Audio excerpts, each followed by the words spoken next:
আসসালামু আলাইকুম। হ্যাঁ, প্রিয় ভিউয়ার্স, আপনারা দেখতে পাচ্ছেন হাইব্রিড ধান বীজ শক্তি। এটা মূলত ব্রাক শীতের একটি ধান, নাম হচ্ছে হাইব্রিড ধান বীজ শক্তি। আপনারা দেখতে পাচ্ছেন বর্তমান বুড়ো মৌসুমে যে আলোড়নকারী যে সৃষ্টিকারী বা যে ধান, সেটা হচ্ছে ব্রাক শীতের এই হাইব্রিড ধান। 1 কেজি প্রেক সাইজ আপনারা দেখতে পাচ্ছেন। এই হাইব্রিড ধান নাম হচ্ছে শক্তি হাইব্রিড ধান বীজ। এটা মূলত ব্রাক সিড অ্যান্ড এগ্রো এন্টারপ্রাইজের একটি ধান। প্রিয় ভিউয়ার্স, আপনারা যারা শক্তি ধান বীজ বুড়ো মৌসুমে লাগাতে চাচ্ছেন, তাদেরকে বলবো অবশ্যই এই ব্রাকের এই শক্তি ধান লাগান, ইনশাল্লাহ ভালো ফসল পাবেন। আপনারা যারা এখনো এই ব্রাকের এই শক্তি ধান লাগান নাই, অবশ্যই এই ব্রাকের এই শক্তি ধান এখন লাগাবেন, ইনশাল্লাহ ভালো ফসল পাবেন। এটা ধানের জাত, যে সাইজ কেমন, ধানের সাইজ মূলত চিকন। এটা চিকন একটি জাত শক্তি ধান মূলত চিকন। এটা ব্রাকের এই ধান সাইজে চিকন। এটা বুড়ো মৌসুমের সবচেয়ে আগাম হাইব্রিড ধান বীজ এর জাত এটি। পাহাড়ি ঢল আগাম বন্যার আগাম ফসল কেটে গড়ে তোলা যায়, যার জন্য এটা ব্যাপক চাহিদা। জীবনকাল 130 থেকে 135 দিনে মূলত চলে আসে। পাতা পুরা রোগ বা পোকামাকড় থেকে ক্ষতিকর সহনশীল জাত। গাছের উচ্চতা মাঝারি এবং কাণ্ড শক্ত, তাই হেলে পড়ে না। শীষে চিটা হয় না। প্রতি শীষ দানের সংখ্যায় 270 থেকে 300টি দান হয়। চারা রোপণের 100 থেকে 105 দিনের সর্বোচ্চ ফলন গড়ে তোলা যায়, যা মূলত 135 দিন চারা থেকে। একর প্রতি ফলন 110 থেকে 115 মন। একর ফলন 110 থেকে 115 মন। দান চিকন লম্বা, তাই বাজারে মূল্য বেশি। বাদ ঝরঝরে, খেতে সুস্বাদু। এই একরে মাত্র 6 কেজি ধান হাইব্রিড ধান লাগবে। 1 একরে সমান 6 কেজি এই হাইব্রিড ধান লাগবে। আপনারা যারা 1 একর লাগাতে যাচ্ছেন, 6 কেজি ধান নিলে হবে।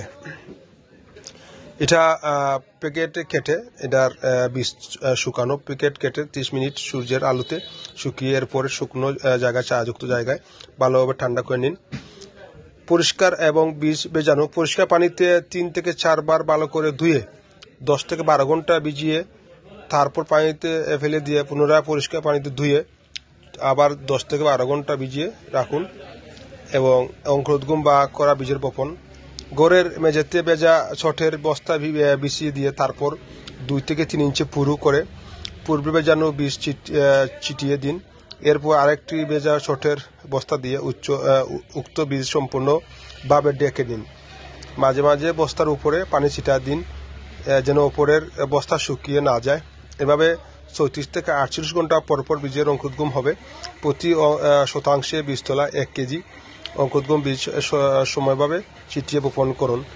1% বীজতলার চারা দিয়ে 70 থেকে 20% ফুল জমিতে রোপণ করা যায়। 1% জমি আপনার চারা দিয়ে 70 থেকে 20% জমি রোপণ করতে পারবেন। চারা রোপণ। চারা মৌসুমের সারি থেকে সারি 8 ইঞ্চি এবং চারা থেকে চারা 6 ইঞ্চি দূরত্ব। 25 থেকে 30 দিন বয়সের চারা প্রতি গুছায় একটি করে রোপণ করতে হবে। প্রতি গুছায় একটি চারা রোপণ করতে হবে।